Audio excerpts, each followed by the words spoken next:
में जितना बड़ा प्रखंड है उसमें कोडरमा जैसे जो जिले हैं वो जिले समाज है, इतना बड़ा प्रखंड आपका है। और जो फूट फुटबल है वो अपनी जगह है। रहीम का एक दोहा हमें याद है, रहीमन धागा प्रेम का मत तोड़ो चटकाए, तोड़े से फिर ना जुड़े, जुड़े तो गांठ बन जाए। हम प्रयास यही करेंगे कि आपका जो दोनों का प्रेम है, आपका समाज में, आपका पंचायत में, आपका पूरा प्रखंड में, वो प्रेम में कभी बाधा ना आए, आपस में लोग मिलकर चले। और जब यदि टूट जाता है तो हम इस प्रकार से जोड़ने का काम करेंगे कि जिसमें गांठ ना बंधा हो।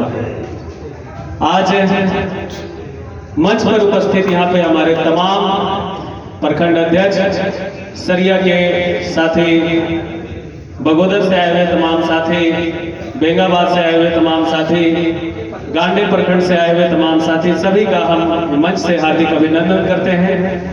और इस सभा में इस बेंगा जमुआ कमेटी के तमाम ऐसे पदाधिकारी जिसको आज चुना गया है, उसको भी हम अपने मंच से पहले ही धन्यवाद देते हैं, साधुवाद देते हैं कि बहुत लंबे अरसे के बाद एक बेहतर कमेटी बनाने का आप लोगों ने जो संकल्प लिया, आज उसको परिपूर्ण करने का काम किया है। इसके लिए बहुत बहुत धन्यवाद आप लोगों को देते हैं। साथियों, गाहे बगाहे हमें हर जगह पर कुछ चीजें सुनने को मिलती है, और उसमें से अब धीरे धीरे जो निकल कर जो सामने आ रहा है उसमें है कि डीजे को लेकर सरकार, डीजे को लेकर प्रशासन, और डीजे को लेकर अब हाईकोर्ट तक, और हाईकोर्ट से निकलकर सुप्रीम कोर्ट तक ये मसला निकल कर आ गया है कि डीजे पे पूरी तरह से रोक लगेगी। तो कुछ बिंदुओं पर जो विरोध की बात है उसमें हम हर जगह हर मंच से ये बात कहते हैं कि हम किसी समाज का या किसी व्यापार का यदि हम नियम और कानून को बनाते हैं तो हमें उनके मसलों को समझना होगा। हमें ये समझना होगा, यदि हम कृषि क्षेत्र के लोगों के लिए, किसानों के लिए यदि हम कोई कानून को बना रहे हैं तो हमें समझना होगा कि उसकी रोपाई कब होती है, उसकी बोआई कब होती है, उसको कटाई कब होती है। यदि उसको रोपने का समय है, बरसात आने के पहले यदि उसको धन रोपनी का पूरा बिछड़ा लगाना तो उसको पहले लगाना होता है। यदि कोई ऐसा कानून बनाकर आ जाए कि आपको बरसात के पहले नहीं, बरसात जब पड़ जाए तब आपको बिछड़ा लगाना है, तो हमें लगता है कि हर एक किसान को नुकसान लगेगा। समझ सकते हैं, आप लोग भी किसानी क्षेत्र से जुड़े हैं। तो ऐसे ही मसलों पे हमें लगता है कि हाई कोर्ट हो, सुप्रीम कोर्ट, ऐसे तमाम जो नियम बनाने वाले लोग हैं उन्हें समझना होगा कि डीजे की एक अलग परिभाषा है, लाउड स्पीकर की एक अलग परिभाषा है, लोक संबोधन प्रणाली की अलग परिभाषा है। अब किन बिंदुओं को बैन कर रहे हैं इसको समझाना होगा आपको। और ये हमारे कमेटी के लोग आज जिस प्रकार से मजबूत हो रहे हैं, ये समझाने का प्रयास निरंतर हम लोग करेंगे। और ये प्रयास है कि ये कमेटी धीरे धीरे जब जिला पहुंची, राज्य पहुंची, तो निश्चित पूरे देश में पहुंचकर अपनी बात को रखने का प्रयास हम लोग करेंगे। और इस कानून का बदलाव करने का भी प्रयास हम लोग करेंगे। नियम बना दिए, डीजे पर रोक है। अब ये कहानी ऐसा है कि अब डीजे पर रोक है, उस तरह से रोक है कि जंगल में एक हाथी आया और पूरा उत्पात मचा रहा था। प्रशासन की तरफ से आदेश आया कि सुप्रीम कोर्ट ने आदेश दिया कि जो हाथी उत्पात मचा रहा उसको उठाकर जेल में बंद करना है। अब ये कहानी सुनना, उसके बाद क्या था कि जितने भी उस किस्म के लोग थे, भैंसा हो, भैंस हो, सुअर हो, सब भागने लगे थे। अरे बोले काहे भाग रहा भाई?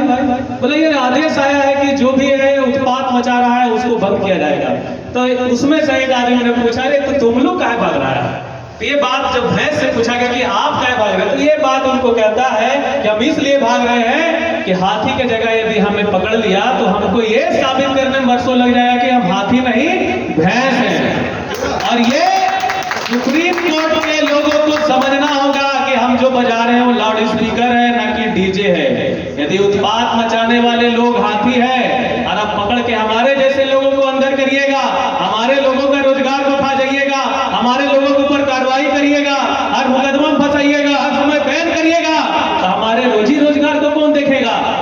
क्या हम लोग विदेश से आए हुए हैं? और इतना ही डीजे से यदि खराबी है, डीजे से इतना ही मौत होती है, इतना ही झगड़े होते हैं, बोलते हैं कि जो डीजे का वाइब्रेशन से लोग मर जाते हैं, तो अच्छी बात है। इतने इतने नौकरी आपने दे के रखा है बॉर्डर पर, अच्छा लगता है यदि डीजे के अति से मर जाते हैं, डीजे के वाइब्रेशन से मर जाते हैं, तो हमारे डीजे वाले को लोगों को बॉर्डर पर रख दीजिए, इधर से डीजे बजाएगा, उधर से पाकिस्तान के लोग मर जाएंगे।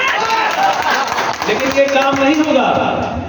उनको डंडा चलाने हमारे जैसे लोगों के ऊपर में, गरीब गुरबा लोगों के ऊपर में। हम लोग कोई बड़े पूंजी वाले नहीं हैं, हमारी आवाज को वहां तक पहुंचाने वाले लोग नहीं हैं। आज गली गली में छोटे छोटे कारोबार करने वाले लोगों में से हम हैं। गांव मोहल्ला पंचायतों में छोटे छोटे कारोबार करने वाले हम लोग हैं। और हम लोग वो लोग हैं कि हम चाहते हैं कि हर एक परिवार में एक बेहतर विकल्प बने, रोजगार का साधन बने।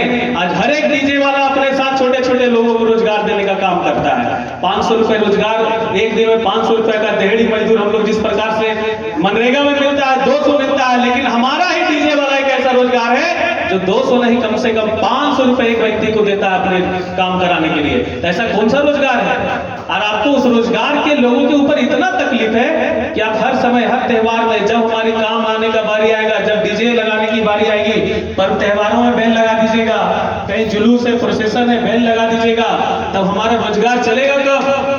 हम इतने इतने लोगों को रोजगार बांट के सड़कों पर जो बेरोजगार भटकते हैं उसको आज हम रोजगार दे रहे हैं, तो कल होंगे जो बेरोजगार हो गए उसके रोजगार की चिंता कौन करेंगे? ये सरकार को भी समझना होगा। इस बात को आप ध्यान रख लीजिए। आपका डीजे को कोई बंद नहीं करेगा, इतना दावे के साथ हम कहते हैं। कुछ विकल्प हो सकता है, उसमें विकल्प को चिन्हित करने का काम करना होगा प्रशासन को, शासन को। यहाँ जो सदन में बैठे हैं उसको भी समझना होगा कि ये आपको इसी से गुजर कर जाना है। जो सत्ता आपकी बनती है ना, ये हमारे और आपके बीच से बनते हैं। कोई मंत्री आप डायरेक्ट हवा से उतर के नहीं आ सकते हैं, मुख्यमंत्री हवा से उतर के नहीं आ सकते हैं। आपको हमारे और हमारे लोगों का वोट लेकर वहां जाना होगा, और जिस दिन आप हमारे लोगों का बात नहीं सुनिएगा तो सत्ता से बेदखल करने का भी काम करेंगे।